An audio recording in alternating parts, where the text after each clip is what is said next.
Hello, જાગૃત આવાજમાં તમારું સ્વાગત છે. મારું નામ છે ચિંતન અખાણી. તમે બધા 12th પછી ડિગ્રી એન્જિનિયરિંગમાં એડમિશન લેવા જઈ રહ્યા છો. એ 12th પછી તમે લોકો એસીપીસી થ્રુ એડમિશન લેવા જઈ રહ્યા હો કે તમે લોકો મેનેજમેન્ટ કોટામાં એડમિશન લેવા જઈ રહ્યા હો, તમામ વિદ્યાર્થીઓ માટે આ એક એલર્ટ છે જે હું તમને બતાવવા જઈ રહ્યો છું. એટલે તમને લોકોને એકચ્યુઅલીમાં આઈડિયા આવશે કે તમારે શું કરવાનું છે.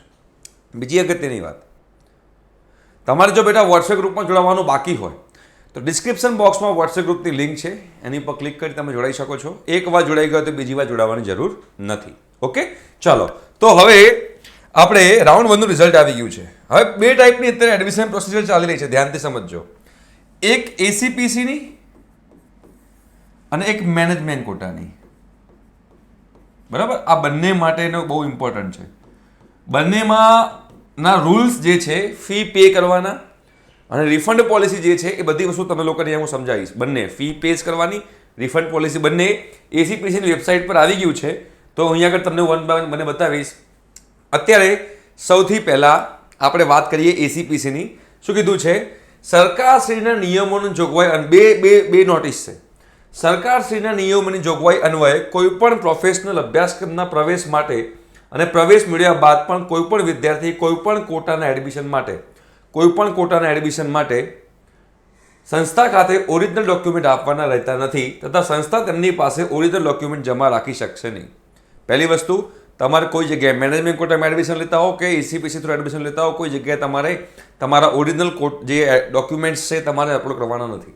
બીજી વસ્તુ, પ્રોફેશનલ અભ્યાસક્રમના પ્રવેશ માટે એક સેમેસ્ટરથી વધારે ફી લઈ શકાશે નહીં, તથા ઓનલાઈન પ્રવેશ કાર્યવાહી ચાલતી હોય તેવા સમયે પૂર્ણ સેમેસ્ટરની ફી ભરવી જરૂરી નથી. ઓનલાઈન કાર્યવાહી પૂર્ણ થયા જ સંસ્થા ખાતે સેમેસ્ટરની ફી ભરવાની રહેશે. હવે જેવું રાઉન્ડ 1નું રિઝલ્ટ આવી ગયું છે તો દરેક કોલેજમાં ખબર છે, દરેક કોલેજને ખબર છે કે એમની કોલેજમાં કયા કયા સ્ટુડન્ટ્સનું એડમિશન થયું છે. ડેટા એમ સુધી પહોંચી ગયો છે. તો તમને ફોન આવશે, તમને મેસેજ આવશે, તમને મેલ આવશે કે તમે 20,000 રૂપીસ ફી પે કરી છે, બાકીની સેમેસ્ટરની રિમેનિંગ ફીસ તમે પે કરી જાઓ. એ ફીસ તમારે અત્યારે પે કરવાની જરૂર નથી. આ વસ્તુ તમે લોકો ધ્યાન રાખજો. અને આ જે 20,000 રૂપીસ જે છે એ તમારી કોલેજની ફીઝમાં કન્સિડર થશે. ફોર એક્ઝામ્પલ, તમારી કોલેજની ફી 1,80,000 હોય પર યર, તો સેમેસ્ટરની ફી 90,000 થઈ, એમાં તમારા 20,000 રૂપિયા કન્સિડર થશે, એટલે તમારે 70,000 રૂપિયા પે કરવાના થશે. પણ હાલ તમારે એ ફીસ પે કરવાની જરૂર નથી. કોઈ કોલેજ તમને એમ કહે કે તમે રિમેનિંગ ફીઝ આટલા દિવસમાં પે નહીં કરો તો તમારું એડમિશન કેન્સલ થશે, એ વાત તદ્દન ખોટી છે. જ્યાં સુધી ઓનલાઈન એસીપીસીની એડમિશન પ્રોસિજર ચાલતી હોય ત્યાં સુધી કોઈ કોલેજ તમારું એડમિશન કેન્સલ ના કરે, જો તમે ટોકન ફીસ એસીપીસીમાં ભરેલી હોય અને તમારી પાસે એડમિશન લેટર હોય. રાઈટ? એટલે એવું કોઈ ડરવાની જરૂર નથી. જો તમારે રાઉન્ડ 2માં નથી જવું, જો તમારે રાઉન્ડ 3માં નથી જવું, તમારે એ જ કોલેજ તમારી ડ્રીમ કોલેજ છે, તમારે એમાં જ જવું હતું ને એમાં તમને મળી ગયું છે મનગમતી કોલેજ અને મનગમતી બ્રાન્ચ, તો તમારે ફીસ ભરવી હોય તો ભરી શકો છો, બાકી નહીં ભરો તો પણ ચાલશે. ચોખ્ખું લખેલું છે, ઓનલાઈન કાર્યવાહી પૂર્ણ થઈ જ સંસ્થા ખાતે સેમેસ્ટરની ફી ભરવાની રહેશે. એટલે રાઉન્ડ 1, રાઉન્ડ 2, રાઉન્ડ 3 બધું જ કમ્પ્લીટ થઈ જાય પછી તમે જો પૂરેપૂરી સેમેસ્ટરની ફીસ ભરશો તો પણ વાંધો નહીં આવે. બીકોઝ ફોર એક્ઝામ્પલ, તમે લોકો રાઉન્ડ 1ની અંદર કોઈ એક એક્સ કોલેજ છે જેની ફી 1 લાખ રૂપિયા વર્ષની છે, તો એક સેમેસ્ટરની 50,000 રૂપિયા થઈ, એમાં 20,000 તમે ટોકન ફી ભરી અને 30,000 રૂપિયા તમે લોકો ભરી દીધા રિમેનિંગ ફીઝ. રાઉન્ડ 2માં તમે જાઓ છો, રાઉન્ડ 2માં તમને બીજી કોલેજ મળે છે, તો પહેલાં જે 20,000 રૂપિયા છે એ ટ્રાન્સફર થઈ જશે બીજી કોલેજમાં, કેમ કે અત્યારે એસીપીસી પાસે છે, કોલેજ પાસે નહીં. તમે જે ટોકન ફીસ ભરો છો ને એ અત્યારે એસીપીસી પાસે હોય, કોલેજ પાસે ના હોય. એટલે રાઉન્ડ 2માં તમારી બીજી કોલેજમાં તમે ટ્રાન્સફર થાવ ને બીજી કોલેજની અંદર, તો એ 20,000 ટ્રાન્સફર થઈ જાય. પણ જે ઉપરના 30,000 છે એસીપીસી માટે નથી, એસીપીસી પાસે નથી, તમે કોલેજમાં જઈને ભરી રહ્યા છો, તો એમાં એસીપીસી કોઈ જવાબદાર નહીં રહે. પછી તમારી જવાબદારી રહેશે કોલેજમાંથી પૈસા કઢાવવાની. યાદ રાખજો આ વસ્તુ. જો તમારે કન્ફર્મ છે કે તમારી એ જ કોલેજમાં ને એ જ બ્રાન્ચમાં જવું હતું ને મળી ગયું છે તો ફીસ ભરજો, બાકી ભરવાની કોઈ જરૂર નથી. ટોકન ફીસ ભરી છે એ ઇનફ છે. બરાબર? આ વાત થઈ આપણે ફીસ ભરવાની. બીજી વાત આપણે કરશું ફી રિફંડ પોલિસીની. ફી રિફંડ પોલિસીની ધ્યાન રાખજો. સરકારશ્રીના પ્રવર્તમાન નિયમ મુજબ પ્રવેશ રદ કરવા અને ફી રિફંડ માટેની માર્ગદર્શિકા. સરકારી બેઠકો બરોબર છે, મેનેજમેન્ટ કોટાની બેઠકો બધા માટે રૂલ સેમ છે. ખાલી બેઠકો શું કીધું છે? ઓનલાઈન પ્રવેશ પ્રક્રિયા દરમિયાન ફી રિફંડ માર્ગદર્શિકા. શું કહે છે?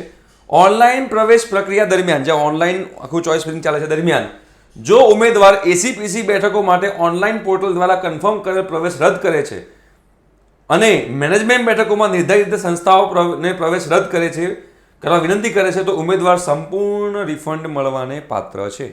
મતલબ કે જ્યાં સુધી એસીપીસીની ઓનલાઈન પ્રક્રિયા ચાલી છે, ઓનલાઈન પોર્ટલ દ્વારા કન્ફર્મ કર્યું હોય, તમે ટોકન ફી ભરી દીધી હોય બરોબર, અથવા તો તમે મેનેજમેન્ટ કોટાના બેઠકોમાં નિર્ધારિત રીતે તમે સંસ્થામાં જાઓ, સંસ્થામાં ધારો કે તમે આજે ફી ભરી 10 દિવસની અંદર તમે એમ કહી દો કે ભાઈ મારે એડમિશન કેન્સલ કરાવવું છે, અને તમે એક મેલ ત્યાં ડ્રાફ્ટ કરીને રાખવાનો, કેન્સલ કરાવવું છે એટલે હવામાં વાતો નહીં કરવાની, તમારે કોલેજને મેલ કરવાનો.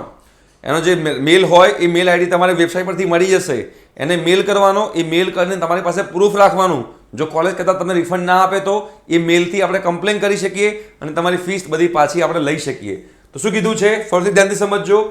એસીપીસી હોય કે મેનેજમેન્ટ બેઠકોમાં નિર્ધારિત રીતે સંસ્થાને પ્રવેશ રદ કરવા વિનંતી કરે તો ઉમેદવાર સંપૂર્ણ રિફંડ મળવાને પાત્ર છે. સંપૂર્ણ રિફંડ. ઉમેદવારે પ્રવેશ સમિતિ દ્વારા ઓનલાઈન પ્રવેશ પ્રક્રિયા દરમિયાન જારી થયેલ વિથડ્રોઅલ સ્લીપ સાચવી રાખવા વિનંતી છે. જો તમે એસીપીસીમાં હશો ને, એસીપીસી તો તમે લોકોએ ફીસ પે કરી હશે ને, અને 20,000 રૂપીસ ટોકન ફીસ પે કરી હશે ને, તો એવા સંજોગોમાં તમે જ્યારે વિથડ્રોનો ઓપ્શન આવશે, તમારે કદાચ જો તમે ટોકન ફી ભરી દીધી છે, હવે તમારે વિથડ્રો ઓપ્શન કરવો છે રાઉન્ડ 2 રાઉન્ડ 3 માં ગમે ત્યારે, તો વિથડ્રો પર તમે ઓપ્શન કરશો એટલે તમારી એક સ્લીપ જનરેટ થશે. એ સ્લીપ જે જનરેટ થાય બધું તમને આગળ ગાઈડ કરીશ. એ સ્લીપ જે જનરેટ થાય એ સ્લીપ તમારી પાસે રાખવાની પ્રૂફ છે કે તમે લોકોએ સીટ વિથડ્રો કરી છે, તો એનાથી તમે લોકોને રિફંડમાં તમારે કદાચ જો રિફંડ ના આવે તો આપણે લડી શકીએ. અથવા તો મેનેજમેન્ટ બેઠકો પર પ્રવેશ વિથડ્રો કરનાર ઉમેદવાર માટે ઉમેદવારે તેની પ્રવેશ રદ કર્યાની જાણ કર્યાની નકલ સાચવીને રાખવા વિનંતી. તમે કોઈ મેનેજમેન્ટ કોટામાં એડમિશન લો છો, તમારે એમાં એડમિશન કેન્સલ કરાવવું છે, તો તમે એને જાણ કરશો, લેખિતમાં જ જાણ કરવાની, મેલથી કે એપ્લિકેશનથી. એ જે જાણ કરો છો એની એક નકલ તમારે તમારી પાસે રાખવાની કે મેં આ જાણ કરી છે. સૌથી બેસ્ટ છે જાણ કરવા માટે ઈમેલ. કેમ ઈમેલ? તમે લેખિતમાં આપશો, લેખિતમાં આપીને એક ઝેરોક્સ તમે રાખી અને ઓરિજિનલ તમે એમને આપી, હવે એ કદાચ એની ઉપર સાઇન નહીં કરે, કશું નહીં કરે, અને તમે પછી કમ્પ્લેન કરવા જશો કે ભાઈ માજો એક નકલ મારી પાસે છે ને એક નકલ એમની પાસે છે, તો એવું કદાચ કહી શકે કે એવી કોઈ નકલ અમારી પાસે નથી આવી, આ તો એમને એમ કહી રહ્યા છે. પણ જો તમે મેલ કરેલો છે તો મેલ ઇઝ અ પ્રૂફ. બરાબર? એ મેલ કોઈ દિવસ એ લોકો નિગ્લેક્ટ ના કરી શકે. તો મેલ જે છે એ સૌથી ઇમ્પોર્ટન્ટ વસ્તુ છે, એ તમારે સાચવી રાખવાનો પ્રૂફ તરીકે કે અમે લોકોએ આ પર્ટિક્યુલર કોલેજમાં મેનેજમેન્ટ કોટામાં એડમિશન લીધું હતું અને એડમિશન કેન્સલ કરવા માટેની એ લોકોને ઇન્ફોર્મેશન પણ આપી છે. રાઈટ? માર્ગદર્શિકા શું છે? રિફંડ ક્યારે મળે? ઓનલાઈન પ્રવેશ પ્રક્રિયા પૂર્ણ થયા પછી અને ખાલી બેઠકો પર પ્રવેશનું સમયપત્રક જાહેર થાય તે પહેલા ઓનલાઈન આખી પ્રવેશ પ્રક્રિયા પૂર્ણ થાય, ઓનલાઈન આખી જે એડમિશન પ્રોસેસ છે પૂરી થાય અને વેકેન્ટ સીટ માટેનું સ્ટાર્ટ થાય, એની વચ્ચે જો કોઈ ઉમેદવાર પોતાનો પ્રવેશ વિથડ્રો કરે છે તો પ્રવેશ સમિતિના નિર્દેશો અને એઆઈસીટીના પ્રવર્તમાન નિયમોને અનુસાર આવી ખાલી પડેલી બેઠક સંસ્થા દ્વારા ભરાશે તો તેણે ચૂકવેલ ફી પરત કરવામાં આવશે. જો ઓનલાઈન પ્રોસેસ ચાલુ થાય અને વેકેન્ટ સીટ રાઉન્ડ ચાલુ થાય એની વચ્ચે તમે વિથડ્રો કરે તો પૈસા પાછા મળી જશે. ખાલી બેઠકો પર પ્રવેશ પૂર્ણ કર્યા પછી હવે વેકેન્ટ સીટમાં તમે એડમિશન લીધું, આ કોની વાત કરી? ઓનલાઈન એડમિશન પ્રોસિજર ચાલુ છે એ દરમિયાન અને વેકેન્ટ સીટ રાઉન્ડ સ્ટાર્ટ થાય એની પહેલાં તમે કેન્સલ કરાવો તો તમને રિફંડ મળી શકે. બટ જો તમે વેકેન્ટ સીટમાં જ એડમિશન લીધું છે, વેકેન્ટ સીટમાં જ એડમિશન લીધું છે અને હવે તમારે એડમિશન કેન્સલ કરાવવું છે, આ બધું તમને હું ગાઈડ કરીશ.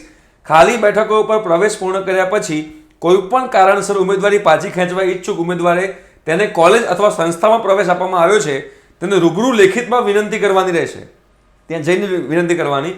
પરંતુ પ્રવેશ મેળવવા માટે તેમના દ્વારા ચૂકવવામાં આવેલી ફી રિફંડ મેળવવામાં હકદાર રહેશે નહીં.